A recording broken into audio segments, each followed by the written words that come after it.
Selamat pagi teman-teman. Kita akan mulai ibadah kita pagi hari ini. Mari kita bangkit berdiri. Pertolongan kita dalam ibadah pagi ini adalah dalam nama Tuhan yang menjadikan langit dan bumi. Kasih karunia dan damai sejahtera dari Allah Bapa kita dan dari Tuhan Yesus Kristus menyertai kita sekalian. Amin. Teman-teman dipersilahkan duduk kembali. Allah kita telah mati untuk kita. Dia memberikan nyawanya bagi kita. Kalau ku hidup bagimu Tuhan. Mari sama-sama kita pujikan lagu ini.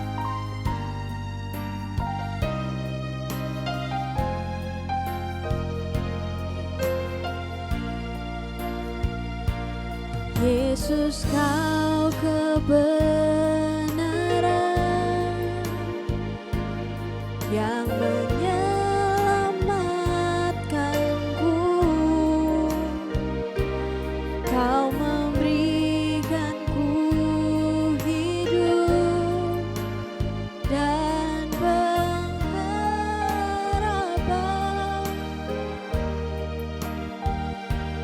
Ku ikut kehendak-Mu, ku perlu anugerah-Mu. Ku nyatakan janjiku kepadamu.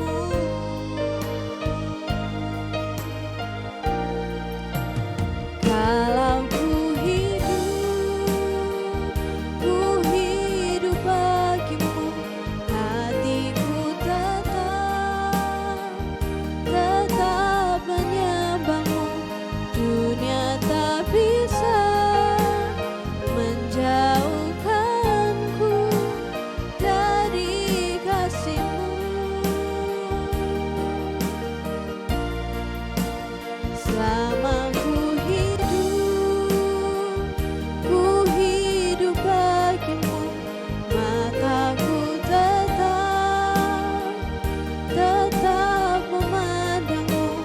Dunia tak bisa menjauhkanku dari kasih-Mu.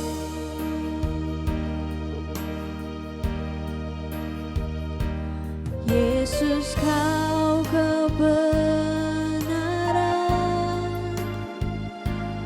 yang menyelamatkanku.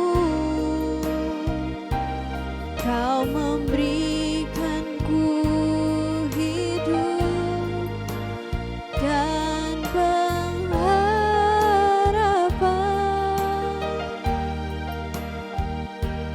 Ku ikut kehendak-Mu, ku perlu anugerah-Mu.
Bapa, kami mengucap syukur saat pagi hari ini kami bisa kembali datang di hadirat-Mu Tuhan.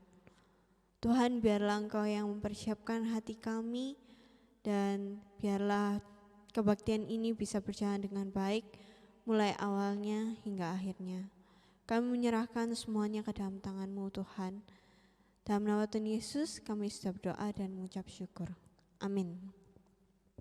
Teman-teman, saya ajak kita sekalian untuk bangkit berdiri. Kita mau memuji Allah kita mau pujikan Terima Sukacita Surga.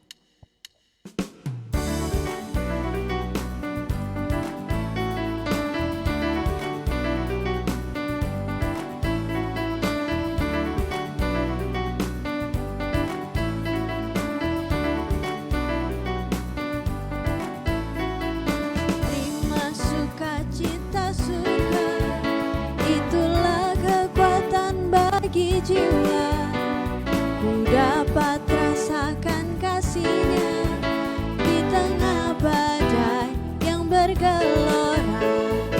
Terima sukacita surga, itulah kekuatan bagi jiwa.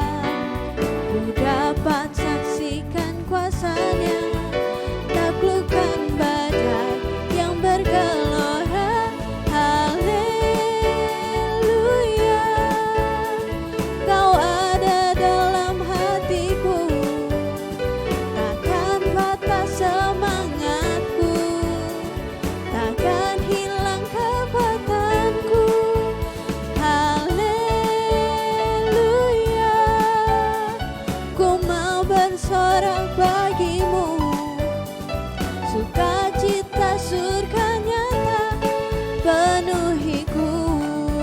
Kita pujikan sekali lagi, terima sukacita surga.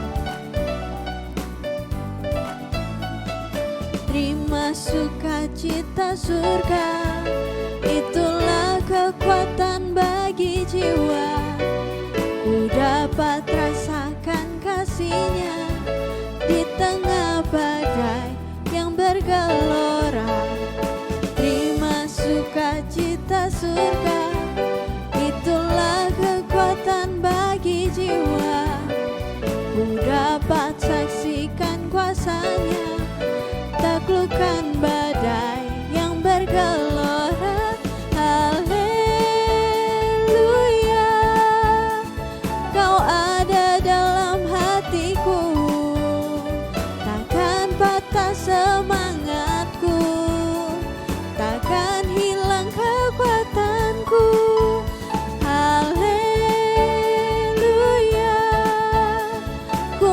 Bersorak bagimu, sukacita surga nyata penuhiku. Haleluya Tuhan, haleluya, Kau ada dalam hatiku, takkan patah semangatku, takkan hilang kekuatanku.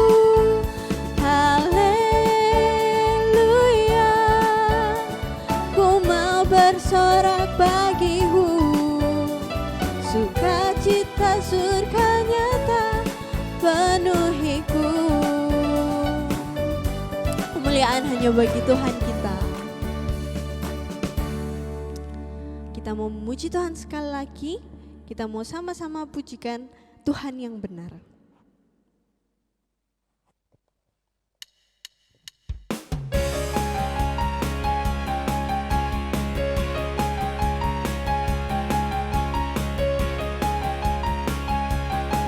Batu kita, Dia kota benteng kita.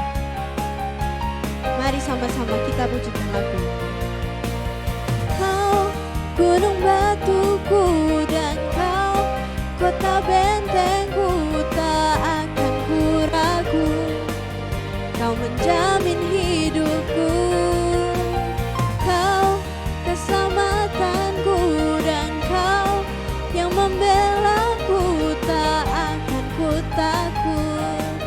Kuasa-Mu di dalamku, walau badai menerpa di dalam hidupku ini, namun tangan-Mu Tuhan mengangkatku tinggi. Kau Tuhan yang benar, tak pernah tinggalkan. Dahulu, sekarang, selamanya, janji-Mu tak berubah. Kau Alfa dan Omega, awal dan akhir. Semesta alam memuja Engkau Tuhan yang benar. Kau gunung batuku Tuhan, Kau kota bentengku. Mari kita pujikan sekali lagi. Kau gunung batuku dan Kau kota bentengku, tak akan ku ragu. Kau menjamin hidupku, Kau keselamatanku, dan Kau yang membelaku, tak akan ku takut. Kuasa-Mu di dalamku, walau badai menerpa di dalam hidupku ini, namun tangan-Mu Tuhan mengangkatku tinggi. Kau Tuhan yang benar, tak pernah tinggalkan. Dahulu, sekarang, selamanya, janji-Mu tak berubah. Kau Alfa dan Omega, awal dan akhir. Semesta alam memuja Engkau Tuhan yang benar. Semesta alam memuja, semesta alam memuja, semesta alam memuja Engkau Tuhan yang benar. Sorak-sorai hanya bagi Tuhan kita.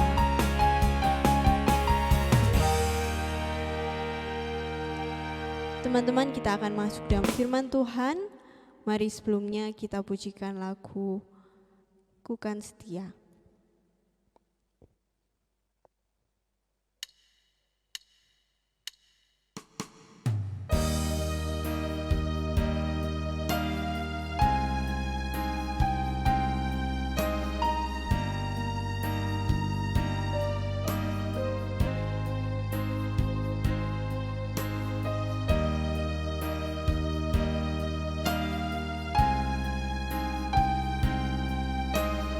Dia Bapa yang mengenal kita.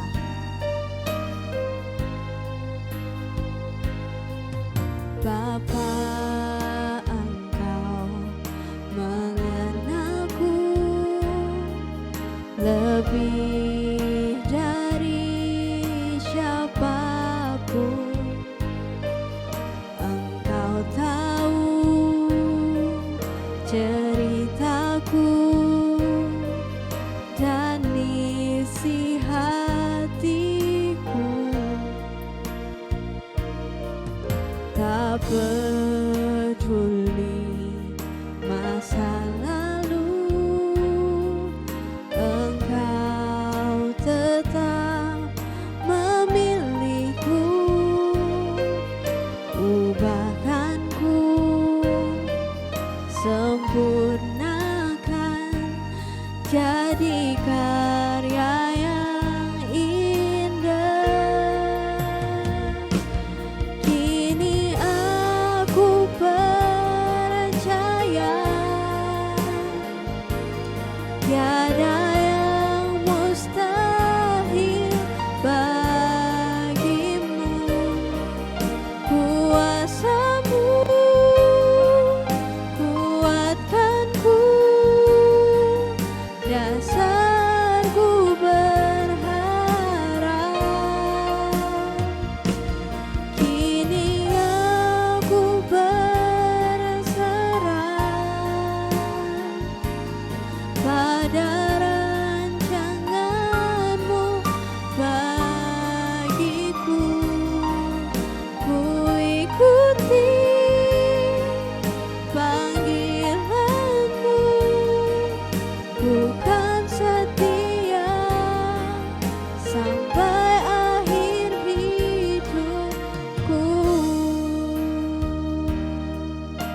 Bapa, Engkau mengenalku Tuhan.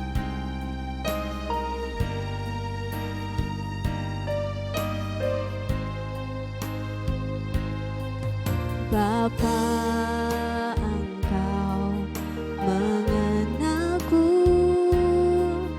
lebih dari siapapun. Engkau tahu ceritaku dan isi hatiku.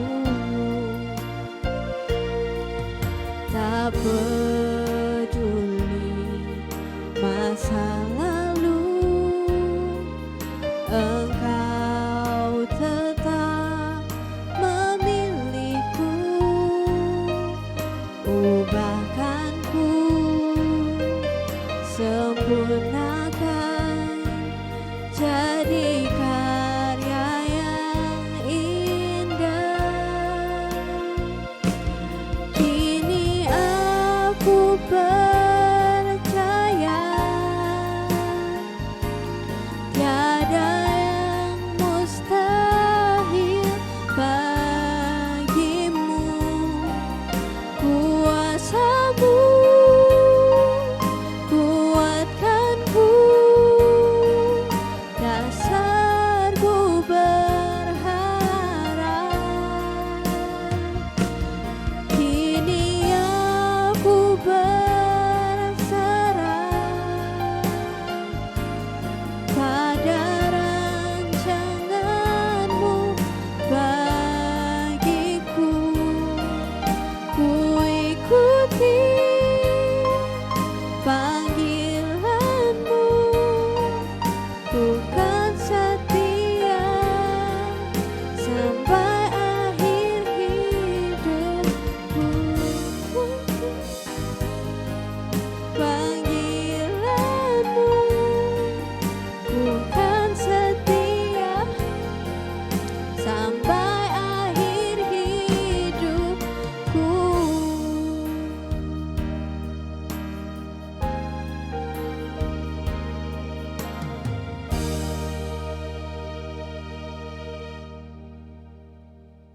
Teman-teman, mari kita berdoa.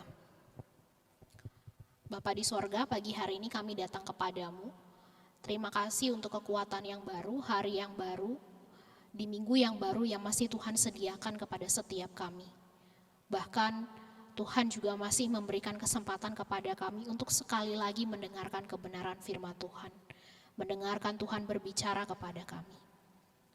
Oleh sebab itu Bapa, kiranya Roh Kudus-Mu menolong setiap kami bekerja di dalam hati dan juga pikiran kami, sehingga setiap kebenaran firman yang kami dengarkan, yang kami renungkan pada pagi hari ini, itu tidak lewat begitu saja, tetapi boleh sungguh tertanam di dalam setiap hati kami. Kami juga menyadari Bapa bahwa ketika kami mendengar kebenaran firman Tuhan, ada saja usaha iblis untuk merampas kebenaran firman Tuhan itu. Karena itu, berikan kepada kami hati yang terus berfokus untuk mau mendengarkan firman Tuhan. Kami menyerahkan waktu ini ke dalam tangan-Mu Bapa. Beri kepada kami pengertian untuk kami mampu memahami kebenaran firman-Mu, bahkan hamba-Mu sendiri yang dalam kelemahan dan keterbatasan untuk menyampaikannya. Kiranya Engkau dengan kuat kuasa-Mu sendirilah yang akan menolong dan memampukannya. Terima kasih Bapak, berbicaralah kepada setiap kami karena kami sudah siap untuk mendengar.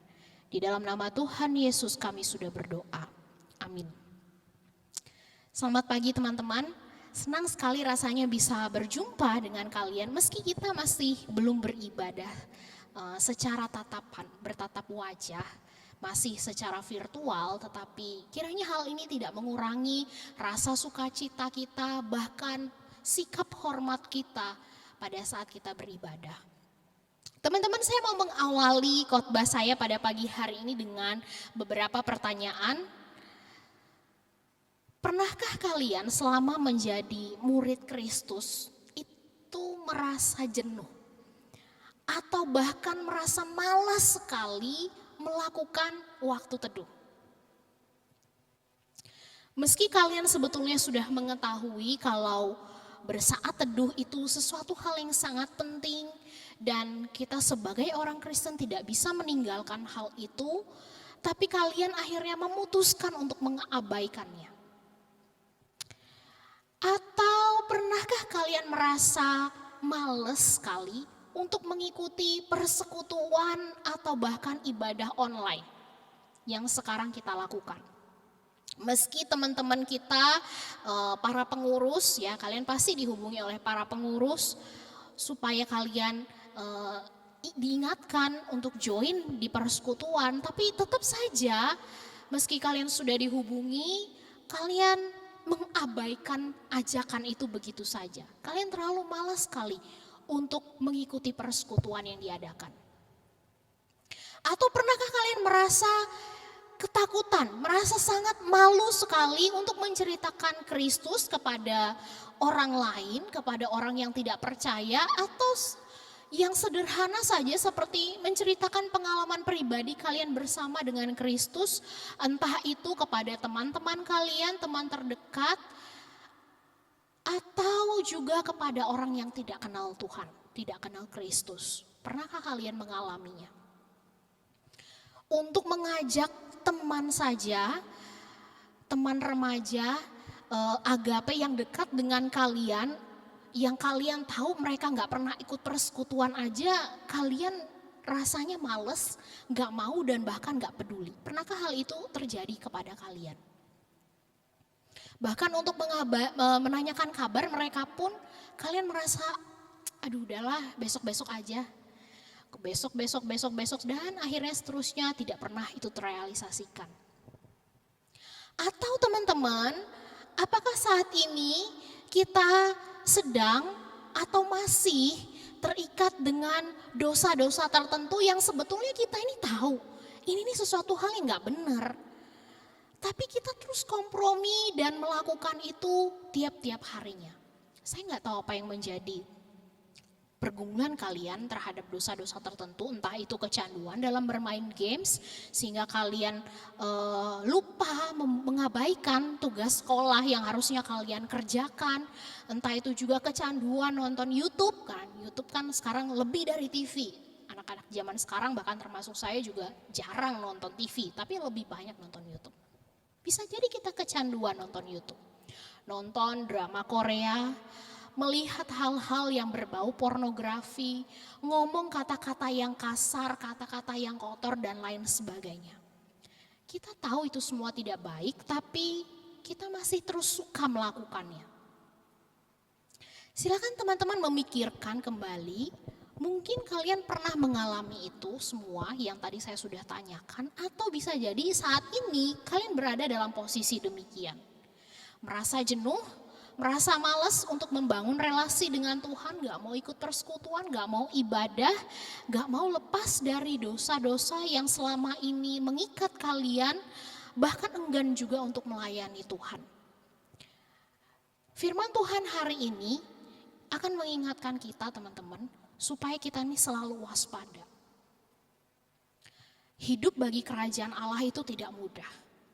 Kita perlu selalu waspada. Kenapa kita harus selalu waspada, teman-teman? Mari kita membuka bagian firman Tuhan. Saya mengajak kita untuk membaca Alkitab yang terambil dari Efesus pasal yang ke-6, ayat 12 sampai dengan ayat yang ke-13. Dan kita akan lanjutkan ayat 18 sampai dengan ayat yang ke-20.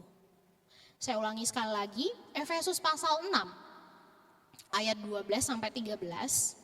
Dan ayat 18 sampai dengan ayat yang ke-20. Jika kalian sudah menemukannya, maka saya akan membacakannya untuk teman-teman sekalian dan kalian bisa mengikutinya dari dalam hati. Efesus pasal 6 ayat 12 sampai 13 dulu.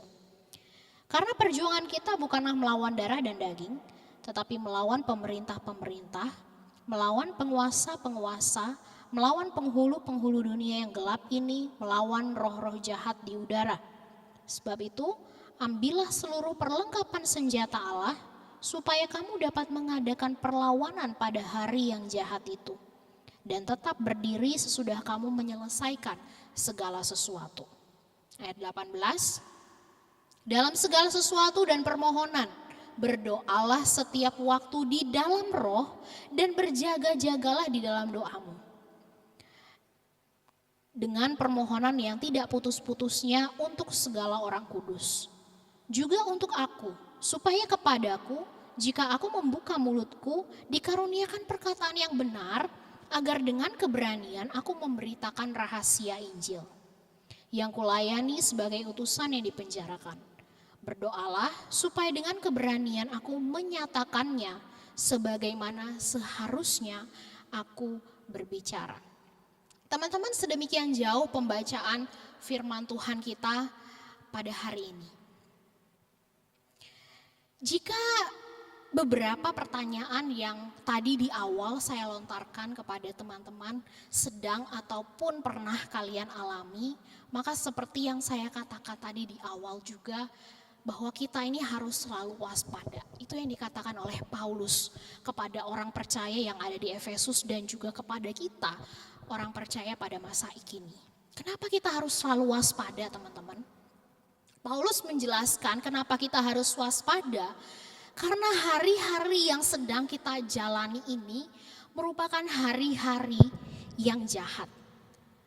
Ayat 13, kenapa jahat, teman-teman? Paulus jelaskan lagi pada ayat yang sebelumnya, di ayat yang ke-12, dia katakan bahwa tanpa kita sadari, sebetulnya kita ini tiap-tiap hari itu sedang berada dalam sebuah medan peperangan. Dan kita ini bukan melawan darah atau daging, melawan keinginan jahat, tetapi kita ini sedang melawan kuasa iblis.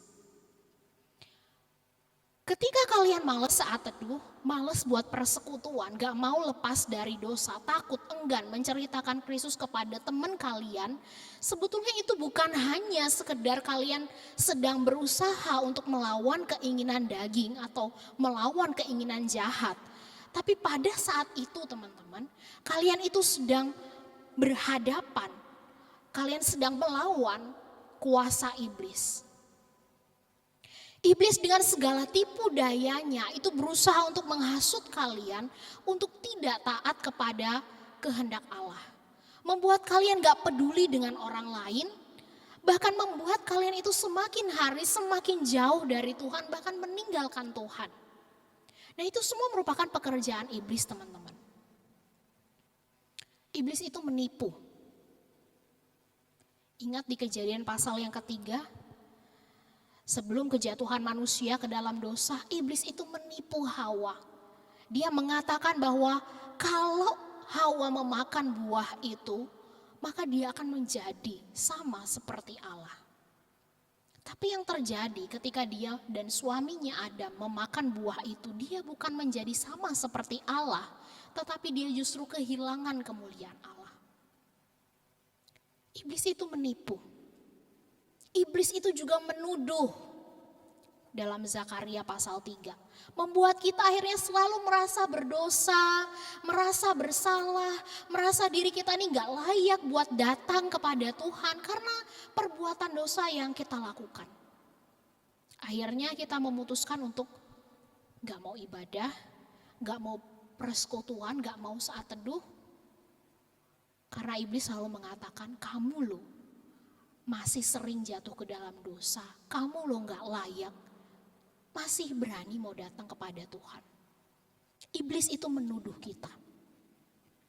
Dan gak cuman itu saja, teman-teman. Dalam bagian yang lain, kalau untuk teman-teman yang ikut pemuritan, pasti ini sangat familiar sekali. Iblis itu juga merusak. Ya, dalam 1 Petrus 5 ayat 8, iblis itu digambarkan seperti singa yang mengaum-ngaum, yang mencari mangsanya untuk dia terkam. Iblis itu merusak, membuat kita jauh dari Tuhan. Bahkan gak sekedar cuman jauh dari Tuhan, tapi meninggalkan Tuhan. Tiap kali kita mau berkomitmen untuk taat, untuk melakukan saat teduh, iblis selalu saja menyuruh kita untuk menundanya, untuk tidak melakukannya. Dan makin lama kita semakin jauh dari Tuhan. Teman-teman, waktu Paulus bilang Kalau tiap-tiap harinya itu sebenarnya kita ini sedang berada dalam sebuah medan peperangan melawan kuasa si jahat. Paulus juga bukan hanya mau mengingatkan supaya kita selalu waspada. Tapi kita juga harus senantiasa bersiap diri karena lawan kita ini itu bukan sembarangan lawan. Kita nggak bisa melawannya dengan kekuatan manusia, tetapi kita membutuhkan kekuatan dari Tuhan untuk bisa memenangkan peperangan ini. Maka apa teman-teman yang menjadi rahasia supaya kita bisa memenangkan peperangan rohani ini, melawan kuasa iblis ini? Dari ayat yang kita baca tadi teman-teman, ayat 18 sampai dengan ayat yang ke-20. Berkali-kali Paulus katakan yang harus kita lakukan adalah berdoa. Kita harus berdoa supaya bisa melawan kuasa iblis. Berdoa ini merupakan satu wujud nyata teman-teman bahwa kita ini bersandar kepada Tuhan. Jadi waktu kita mengatakan, iya saya bersandar kepada Tuhan, itu bukan hanya sekedar ngomong, tapi itu juga harus direalisasikan, yaitu melalui berdoa. Jika kita memang sungguh-sungguh bersandar kepada Tuhan, maka kita pasti akan banyak berdoa. Tapi sebaliknya, kalau kita justru jarang bahkan tidak pernah berdoa, maka perlu dipertanyakan kembali, benarkah kita ini sungguh-sungguh bersandar kepada Tuhan? Ini sama teman-teman ketika kalian berpacaran, kemudian pasangan kalian mengatakan dia mengasihi kalian. Tapi ternyata dalam kesehariannya, dia gak pernah chat dengan kalian, gak pernah kasih kabar kalian ulang tahun aja gak diselamatin dan bahkan dia lupa dengan hal itu. Terus dia juga orangnya pelit, hitung-hitungan, gak pernah ngasih something, yang ada kalian terus yang ngasih. Tentu kalian akan mempertanyakan, dia ini benar-benar mengasihi saya atau tidak? Nah, hal yang sama juga berlaku untuk berdoa. Kalau kita benar-benar bersandar kepada Tuhan, maka kita akan berdoa. Nah teman-teman, ada beberapa hal yang Paulus katakan mengenai berdoa. Apa saja hal itu? Yang pertama teman-teman, kita itu harus berdoa dengan tidak putus-putus. Berdoa setiap waktu, di ayat yang ke-18. Ini yang tadi saya katakan di awal bahwa kalau kita memang betul-betul bersandar kepada Tuhan, kalian bukan hanya sekedar berdoa saja, tapi akan banyak berdoa. Yang Paulus gunakan istilahnya permohonan yang tidak putus-putusnya. Maknanya teman-teman, kita selalu gigih dalam memohon kepada Tuhan. Kita tidak putus-putusnya, berarti kita nggak menyerah, kita tidak pernah berhenti untuk selalu berdoa kepada Tuhan. Nah ini merupakan kebutuhan penting yang harus kita penuhi teman-teman. Supaya kita bisa memenangkan peperangan rohani ini, yaitu senantiasa berdoa. Oleh karena pertahanan terkuat bagi kita orang percaya itu adalah dengan berdoa. Tanpa berdoa teman-teman, kita akan dengan gampang sekali dikalahkan oleh iblis. Ingat teman-teman, iblis itu sangat-sangat licik. Dia dengan segala tipu dayanya itu akan berusaha untuk menghancurkan kita. Dia akan cari celah, membuat kita akhirnya jatuh ke dalam dosa. Oleh sebab itu kita harus selalu berdoa. Kita tidak boleh lengah sedikit pun. Supaya kita terus kuat, supaya kita tidak terpancing dengan segala macam usaha yang dilakukan oleh iblis. Ketika iblis lihat kita kuat, dia gak akan tinggal diam teman-teman. Dia akan memakai orang-orang yang ada di sekitar kita untuk buat kita jatuh. Contoh sederhana teman-teman, mungkin dalam bersaat teduh kita komitmennya sangat baik sekali. Kita tidak pernah melewatkan sedikit pun waktu untuk bersaat teduh. Meski berkali-kali ketika mau melakukannya iblis selalu mengatakan, aduh udahlah besok aja, kan capek. Apalagi sekarang baru masuk sekolah, tugas juga banyak. Besoklah, gak usah hari ini. Tapi kita terus melakukannya, kita terus mengerjakan dengan setia. Maka iblis akan cari celah-celah yang lain. Dia akan pakai orang-orang yang ada di sekitar kita. Dalam komitmen kita mungkin oke, tapi dalam kesabaran bisa jadi kita masih kurang. Sehingga dia pakai orang-orang, entah itu teman, entah itu saudara kita atau orang-orang yang ada di sekitar kita untuk memancing emosi kita yang kalau kita nggak kuat, kalau kita nggak pernah berdoa, kita akan dengan mudahnya dihancurkan oleh iblis. Kita akan dengan mudahnya terpancing emosi. Komitmen oke, tapi di sisi lain dia bisa serang kita. Maka teman-teman tidak peduli keadaan kita ini sedang baik-baik saja atau sedang tidak baik, kita harus senantiasa berdoa. Karena iblis itu tidak pernah berhenti untuk bekerja. Kita tidak boleh lengah sedikit pun dalam keadaan yang baik sekalipun. Iblis dalam keadaan yang baik, dia juga bisa bekerja. Kita merasa semuanya oke, jadi kita gak perlu berdoa.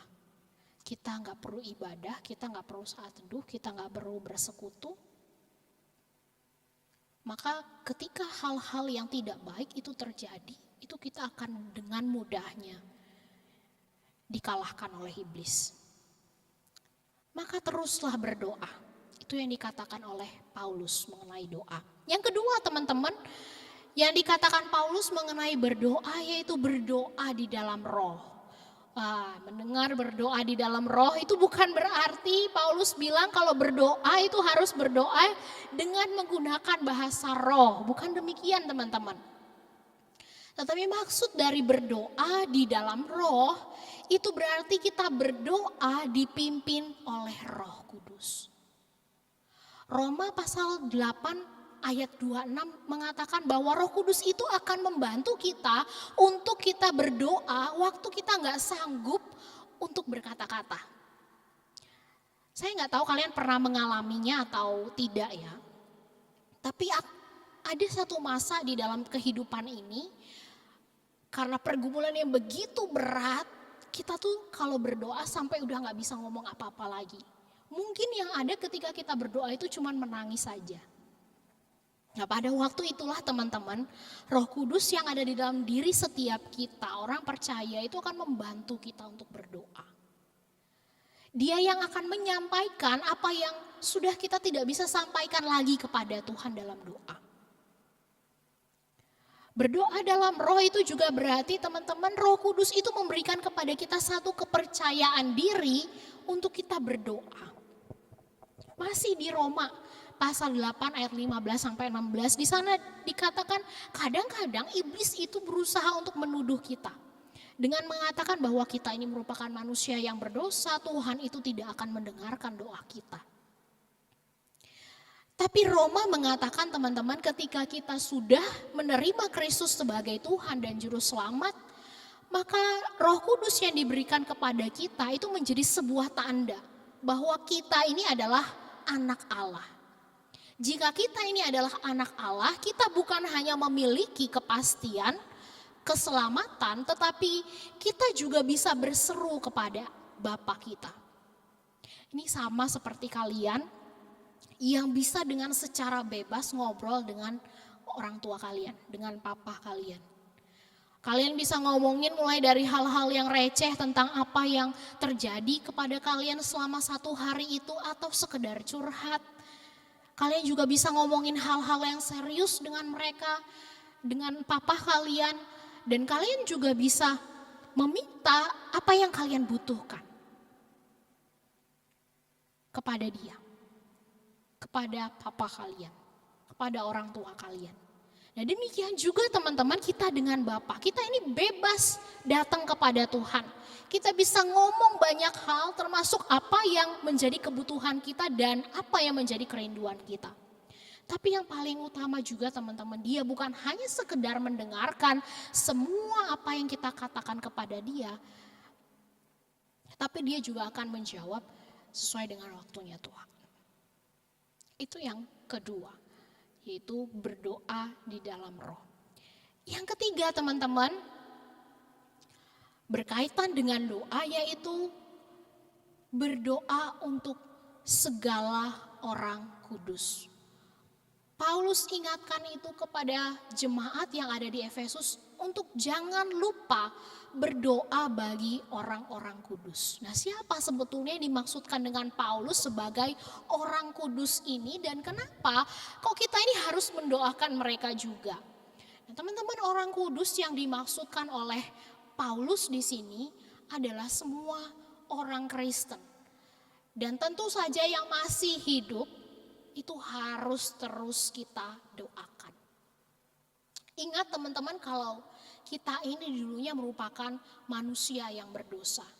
Tetapi ketika kita percaya kepada Kristus, terima dia sebagai Tuhan dan Juru Selamat dalam kehidupan kita, maka kita ini dikuduskan.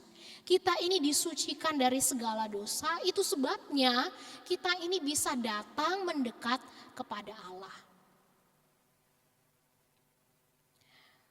Tetapi teman-teman, bukan berarti kita nggak perlu untuk mendoakan orang yang tidak percaya kepada Kristus. Kita juga perlu mendoakan mereka, tapi jangan juga lupa untuk mendoakan orang-orang percaya, saudara seiman kita. Kenapa? Karena peperangan melawan kuasa iblis ini itu tidak bersifat individual. Semua orang Kristen itu sama-sama berada dalam posisi yang sama, berada dalam medan perang untuk melawan kuasa iblis. Itulah sebabnya teman-teman, kita tidak bisa tidak mempedulikan orang Kristen yang ada. Kita harus saling mendoakan satu sama lainnya supaya kita bisa memenangkan peperangan rohani ini.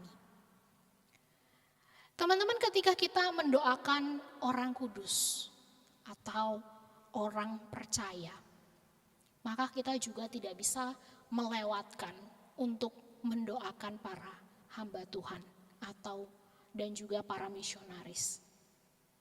Paulus sendiri teman-teman dalam ayat 19 sampai dengan 20 dia terus menerus ngomong secara berulang-ulang, doakanlah aku, doakanlah aku. Dia meminta agar jemaat Efesus mendoakan dia.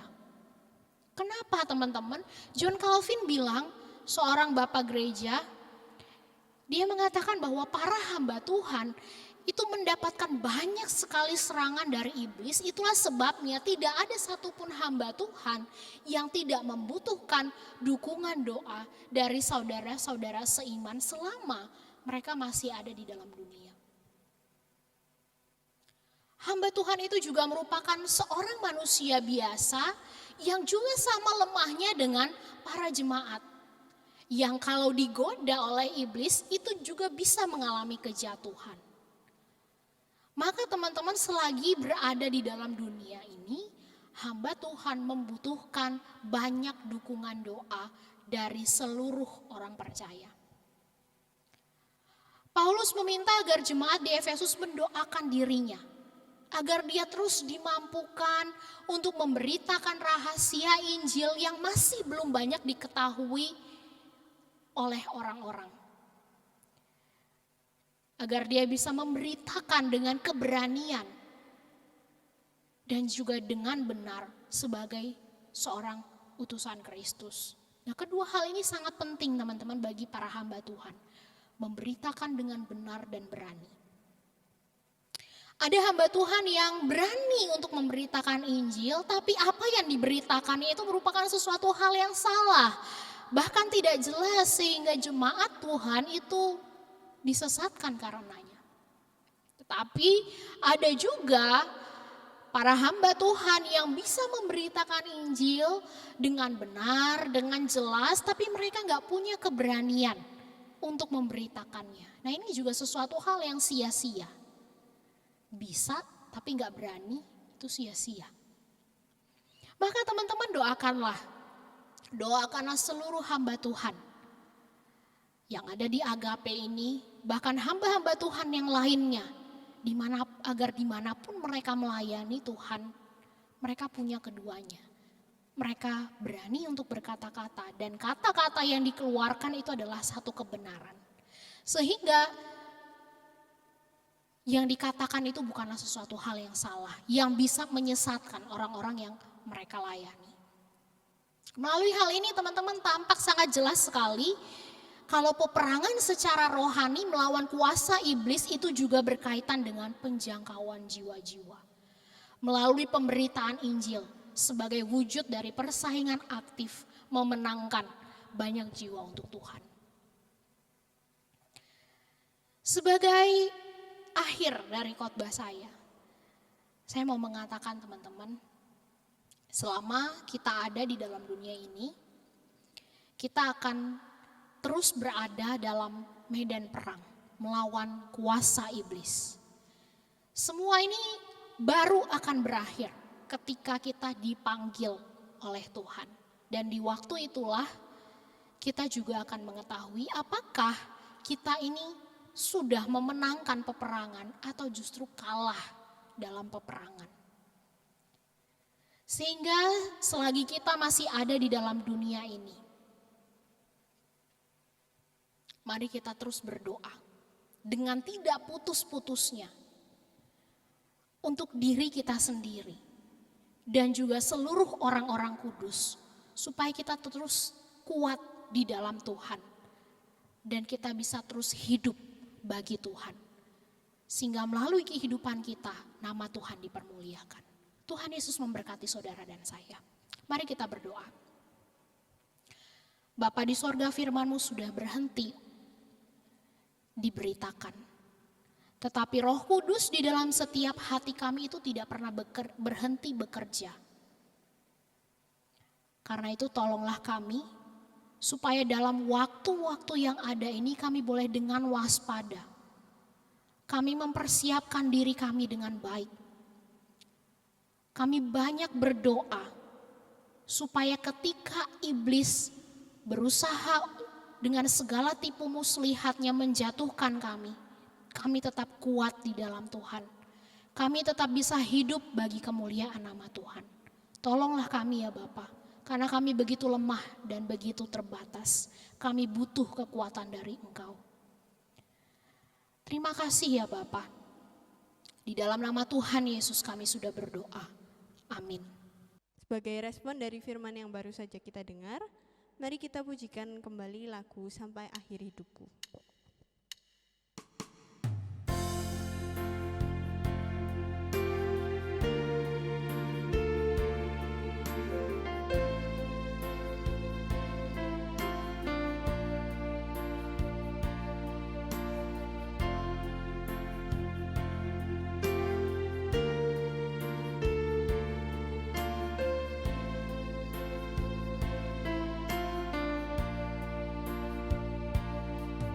Bapa, Engkau mengenalku lebih dari siapapun. Engkau tahu ceritaku dan isi hatiku. Tak peduli masa lalu, Engkau tetap memilihku. Ubahkanku, sempurnakan, jadi karya yang indah. Kini aku percaya tiada yang mustahil bagimu. Kuasamu kuatkanku, dasarku berharga.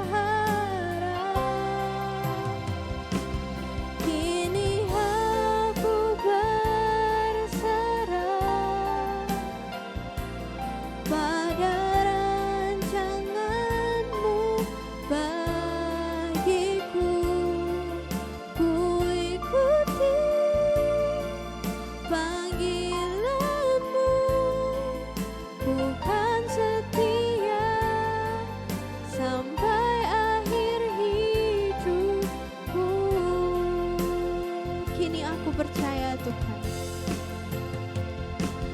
Kini aku percaya tiada yang mustahil bagimu. Kuasamu, kuatanku, dasarku berharap. Kini aku berserah pada rancanganmu bagiku. Ku ikuti panggilanmu, bukan setia sampai akhir hidup. Ku ikuti panggilanmu, bukan setia sampai akhir hidupku.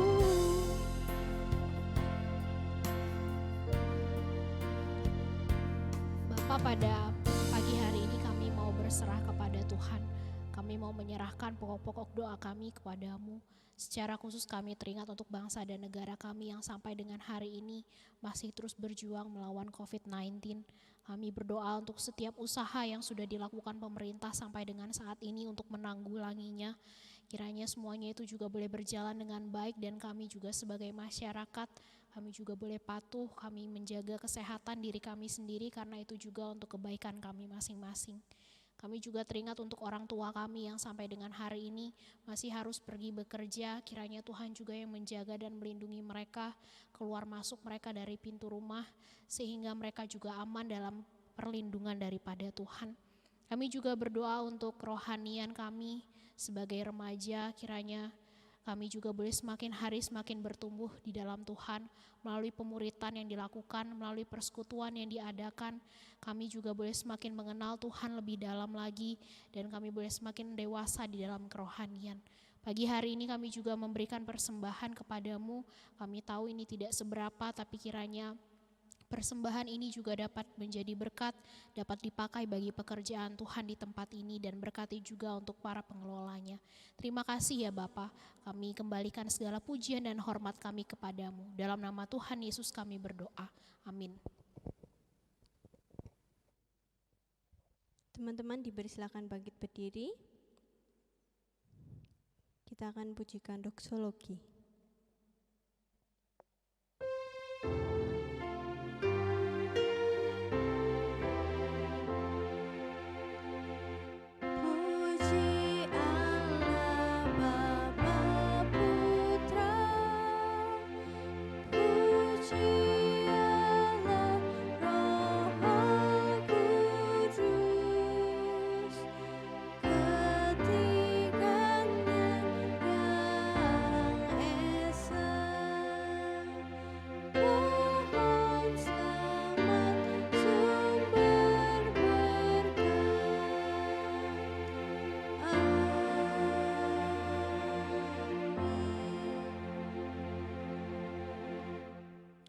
Teman-teman yang dikasihi oleh Tuhan, pulanglah ke dalam kehidupanmu sehari-hari dengan tetap terus mengingat kebenaran firman Tuhan, dan terimalah berkat-Nya. Tuhan memberkati engkau dan melindungi engkau. Tuhan menyinari engkau dengan wajah-Nya dan memberi engkau kasih karunia. Tuhan menghadapkan wajah-Nya kepadamu dan memberi engkau damai sejahtera. Amin. Bapa, terima kasih. Bapa, terima kasih. Bapa, terima kasih. Bapa di dalam surga, puji terima kasih. Amin. Kebaktian selesai, teman-teman dipersilakan duduk.